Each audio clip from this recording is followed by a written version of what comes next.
بسم اللہ الرحمن الرحیم نحمدہ ونصلی علی رسولہ الکریم وعلی عبدہ المسیح الموعود۔ ملفوظات حضرت مسیح موعود علیہ الصلاۃ والسلام۔ 5 جنوری 1899۔ بعد نماز صبح مولوی قطب الدین صاحب ساکن بدو ملی نے سوال کیا کہ رسول اللہ صلی اللہ علیہ وسلم کے کتفین مبارک کے درمیان جو مہر نبوت بتلائی جاتی ہے اور کہتے ہیں کہ رسولی کی طرح تھی، اس کی اصل حقیقت کیا ہے؟ فرمایا، رسول اللہ صلی اللہ علیہ وسلم کی مہر نبوت کے متعلق جو اعتراض کیا جاتا ہے، ہمارے خیال میں یہ فروئی بات ہے، مگر میں یہ بات اپنے سچے جوش اور اخلاص سے کہتا ہوں کہ میرا ایمان یہ ہے کہ رسول اللہ صلی اللہ علیہ وسلم کے کسی نشان نبوت کو رسولی وغیرہ الفاظ سے نسبت دینا ایک مومن اور سچے مسلمان کا کام نہیں۔ یہ گستاخی اور شوخی ہے جو کفر کی حد تک پہنچ جاتی ہے۔ ہم کو ایسے معاملات میں زیادہ تفتیش اور چھان بین کی ضرورت نہیں کہ وہ مہر نبوت کیا تھی اور کیسی تھی، کیونکہ رسول اللہ صلی اللہ علیہ وسلم کی نبوت کی تصدیق میں اللہ تعالیٰ نے بے شمار نشانات بین اور واضح طور پر رکھے تھے، ان میں سے ایک مہر نبوت بھی تھی۔ اصل بات یہ ہے کہ چونکہ رسول اللہ صلی اللہ علیہ وسلم کے وجود باوجود سے انبیاء علیہم السلام کو ایسی ہی نسبت ہے جیسی کہ ہلال کو بدر سے ہوتی ہے۔ ہلال کا وجود ایک تاریکی میں ہوتا ہے، لیکن جب وہ اپنے کمال کو پہنچ کر بدر بن جاتا ہے تو وہ بدر اپنی پہلی حالت ہلال کا مثبت اور مصدق ہو جاتا ہے۔ بس یقیناً سمجھو کہ اگر رسول اللہ صلی اللہ علیہ وسلم نہ آتے تو پہلے نبی اور ان کی نبوتوں کے پہلو مخفی رہتے۔ اب سوچو اور بتلاؤ کہ کیا موجودہ اناجیل سے انسان طریق توحید کا پتہ لگا سکتا ہے؟ کیسی حیران کرنے والی بات ہے کہ خدائے تعالیٰ کا نبی اس کی توحید کو قائم کرنے کے لیے آیا کرتا ہے یا اپنی خدائی منوانے؟ بس اب موجودہ انجیل نے یہی نہیں کہ طریق توحید کو گم کر دیا ہے، بلکہ ساتھ ہی حضرت عیسیٰ علیہ السلام کی رسالت اور نبوت کو اڑا دیا ہے، اور چہ جائے کہ وہ خدا یا ابن خدا بنتے، ان کو نبی کے درجے سے بھی گرا کر معاذ اللہ بہت برے درجے کا آدمی بنا دیا۔ مگر رسول اللہ صلی اللہ علیہ وسلم کی پاک ذات نے آ کر ان کی تعلیم کو زندہ کیا اور خود مسیح کی اپنی ذات اور وجود کے لیے مسیحائی کی کہ اس کو مردوں سے نکال کر اس زندگی میں داخل کیا جو اللہ تعالیٰ کے برگزیدہ بندوں اور رسولوں کو دی جاتی ہے۔ تعلیم وہی کامل ہو سکتی ہے جو انسانی قوا کی پوری مربی اور متکفل ہو، نہ یہ کہ ایک ہی پہلو پر واقع ہوئی ہو۔ انجیل کی تعلیم کو دیکھو کہ وہ کیا کہتی ہے اور اس کے بالمقابل قوا کیا تعلیم دیتے ہیں۔ انسانی قوا اور فطرت خدائے تعالیٰ کی فعلی کتاب ہے، بس اس کی قولی کتاب جو کتاب اللہ کہلاتی ہے، یا اسے تعلیم الہی کہو، اس کی ساخت و بناوٹ کے مخالف اور متضاد کیوں کر ہوگی؟ اسی طرح پر اگر رسول اللہ صلی اللہ علیہ وسلم نہ آتے تو انبیاء سابقین کے اخلاق، ہدایات، معجزات اور قوت قدسیہ پر اعتراض ہوتے، مگر حضور نے آ کر ان سب کو پاک ٹھہرایا۔ اس لیے آپ کی نبوت کے نشانات سورج سے زیادہ روشن ہیں اور بے انتہا اور بے شمار ہیں۔ بس آپ کی نبوت یا نشانات نبوت پر اعتراض کرنا ایسا ہی ہے جیسے کہ دن چڑھا ہوا ہو اور کوئی احمق نابینا کہہ دے کہ ابھی تو رات ہی ہے۔ میں پھر کہتا ہوں کہ دوسرے مذاہب تاریکی ہی میں رہتے اگر اب تک رسول اللہ صلی اللہ علیہ وسلم نہ آتے، ایمان تباہ ہو جاتا اور زمین لعنت اور عذاب الہی سے تباہ ہو جاتی۔ اسلام شمع کی طرح منور ہے جس نے دوسروں کو بھی تاریکی سے نکالا ہے۔ توریت کو پڑھو تو بہشت اور دوزخ کا پتہ ہی ملنا مشکل ہو جاتا ہے، انجیل کو دیکھو تو توحید کا نشان ہی نہیں ملتا۔ اب بتلاؤ کہ اس میں تو شک نہیں کہ یہ دونوں کتابیں اللہ تعالیٰ ہی کی طرف سے تھیں اور ہیں، لیکن ان میں کون سی روشنی مل سکتی ہے؟ سچی روشنی اور حقیقی نور جو نجات کے لیے مطلوب ہے وہ اسلام ہی میں ہے۔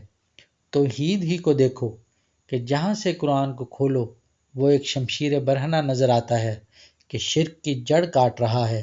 ایسا ہی نبوت کے تمام پہلو ایسے صاف اور روشن نظر آتے ہیں کہ ان سے بڑھ کر ممکن نہیں۔ ختم نبوت کو یوں سمجھ سکتے ہیں کہ جہاں پر دلائل اور معرفت طبی طور پر ختم ہو جاتے ہیں، وہ وہی حد ہے جس کو ختم نبوت کے نام سے موسوم کیا گیا ہے۔ اس کے بعد ملحدوں کی طرح نکتہ چینی کرنا بے ایمانوں کا کام ہے۔ ہر بات میں بینات ہوتے ہیں اور ان کا سمجھنا معرفت کاملہ اور نور بصر پر موقوف ہے۔ رسول اللہ صلی اللہ علیہ وسلم کی تشریف آوری سے ایمان اور عرفان کی تکمیل ہوئی، دوسری قوموں کو روشنی پہنچی، کسی اور قوم کو بین اور روشن شریعت نہیں ملی۔ اگر ملتی تو کیا وہ عرب پر اپنا کچھ بھی اثر نہ ڈال سکتی؟ عرب سے وہ آفتاب نکلا کہ اس نے ہر قوم کو روشن کیا اور ہر بستی پر اپنا نور ڈالا۔ یہ قرآن کریم ہی کو فخر حاصل ہے کہ وہ توحید اور نبوت کے مسئلے میں کل دنیا کے مذاہب پر فتح یاب ہو سکتا ہے۔ یہ فخر کا مقام ہے کہ ایسی کتاب مسلمانوں کو ملی ہے۔ جو لوگ حملہ کرتے ہیں اور تعلیم و ہدایت اسلام پر معترض ہوتے ہیں، وہ بالکل کور باطنی اور بے ایمانی سے بولتے ہیں۔ مثلا کثرت ازدواج پر اعتراض کرتے ہیں کہ اسلام نے بہت عورتوں کی اجازت دی ہے۔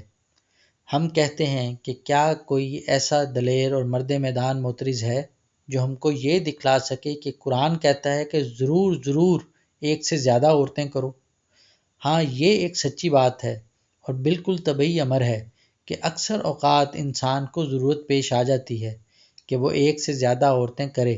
مثلا عورت اندھی ہو گئی ہے یا اور کسی خطرناک مرض میں مبتلا ہو کر اس قابل ہو گئی کہ خانہ داری کے امور سر انجام نہیں دے سکتی، اور مرد عذرائے ہمدردی یہ بھی نہیں چاہتا کہ اسے علیحدہ کرے، یا رحم کی خطرناک بیماریوں کا شکار ہو کر مرد کی طبی ضرورتوں کو پورا نہیں کر سکتی، تو ایسی صورت میں اگر نکاح ثانی کی اجازت نہ ہو تو بتلاؤ کیا اس سے بدکاری اور بد اخلاقی کو ترقی نہ ہوگی؟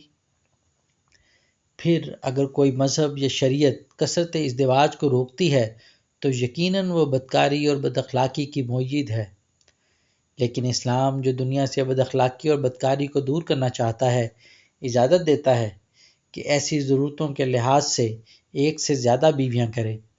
ایسا ہی اولاد کے نہ ہونے پر، جب کہ لا ولد کے پس مرگ خاندان میں بہت سے ہنگامے اور کشت و خون ہونے تک نوبت پہنچ جاتی ہے، ایک ضروری امر ہے کہ وہ ایک سے زیادہ بیویاں کر کے اولاد پیدا کرے، بلکہ ایسی صورت میں نیک اور شریف بیویاں خود اجازت دے دیتی ہیں۔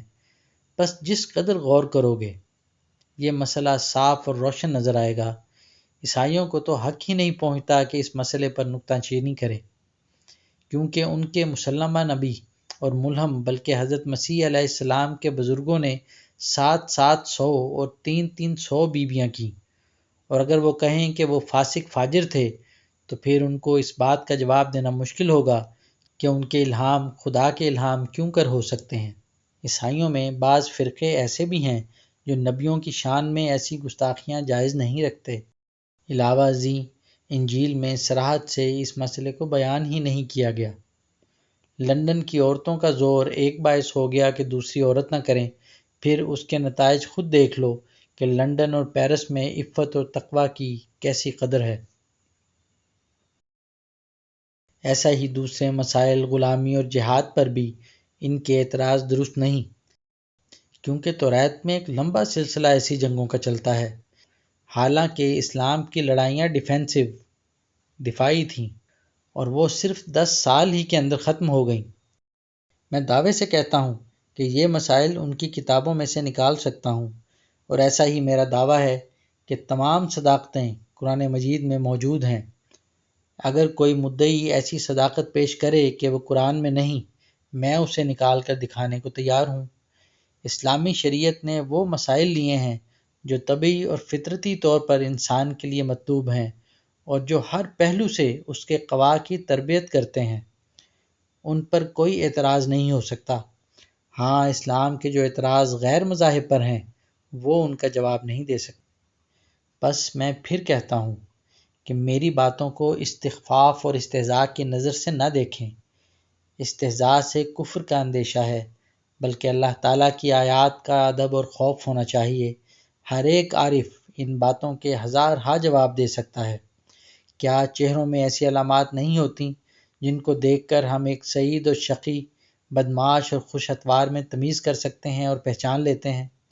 رسول اللہ صلی اللہ علیہ وسلم کی نسبت لکھا ہے کہ ایک شخص نے آپ کو دیکھ کر کہا کہ یہ جھوٹوں کا منہ نہیں۔ اب وہ کون سا نشان تھا جو بچوں میں ہوتا ہے اور آپ میں نہ تھا؟ ایک امتیاز تو تھا جس کو بصیرت والا انسان دیکھ سکتا ہے۔ ایسا ابلہ اور احمق کون ہے جو نیک اور بد کو چہرے سے دیکھ کر تمیز نہیں کر سکتا؟ مومن کا چہرہ اور ہر عضو اس کو ایک امتیاز بخشتا ہے اور اس کے باخدا ہونے پر دلالت کرتا ہے۔ پھر اگر رسول اللہ صلی اللہ علیہ وسلم کی مہر نبوت میں ایک خصوصیت ہو تو بتلاؤ، اس سے کیا استبعاد لازم آتا ہے؟ سب کچھ ممکن ہے۔ بالآخر یاد رکھو کہ یہ ایک فروعی بات ہے، ہم کو ضرورت نہیں کہ ان باتوں میں پڑیں۔ اصول پر بحث ہونی چاہیے۔ اصول کے اس بات پر فرع خود ہی ثابت ہو جاتی ہے۔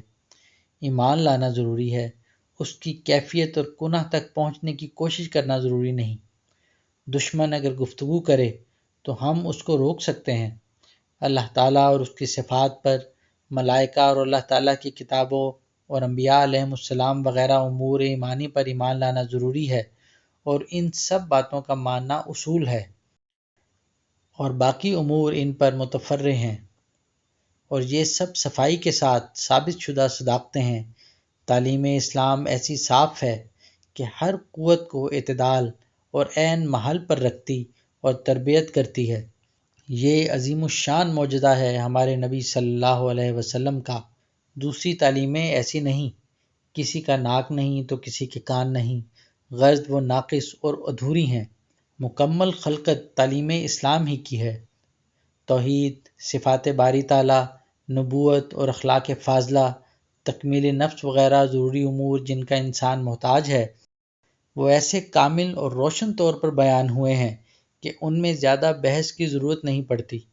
باقی امور کے رسول اللہ صلی اللہ علیہ وسلم کیوں کر کھاتے تھے، کتنے بڑے نوالے لیتے تھے، ان جھگڑوں میں پڑنے کی مومن کو کیا ضرورت ہے؟ مدار نجات ان باتوں پر نہیں ہے۔ ایسی باتیں جو اثر کے طور پر لکھی گئی ہیں، اگر وہ نبوت حقہ کے خلاف نہیں بلکہ مشابہ ہیں تو ایمان لائیں، ورنہ تعویل کریں۔ کچھ ضرورت نہیں کہ اس پر چناؤ اور چنیں کر کے لمبی اور فضول بحثوں میں پڑیں۔ ختم نبوت کے متعلق میں پھر کہنا چاہتا ہوں کہ خاتم النبیین کے بڑے معنی یہی ہیں کہ نبوت کے امور کو آدم علیہ السلام سے لے کر حضرت صلی اللہ علیہ وسلم پر ختم کیا۔ یہ تو موٹے اور ظاہری معنی ہیں۔ دوسرے معنی یہ ہیں کہ کمالات نبوت کا دائرہ حضرت صلی اللہ علیہ وسلم پر ختم ہو گیا۔ یہ سچ اور بالکل سچ ہے کہ قرآن نے ناقص باتوں کا کمال کیا اور نبوت ختم ہو گئی، اس لیے الیوم اکملت لکم دینکم کا مصداق اسلام ہو گیا۔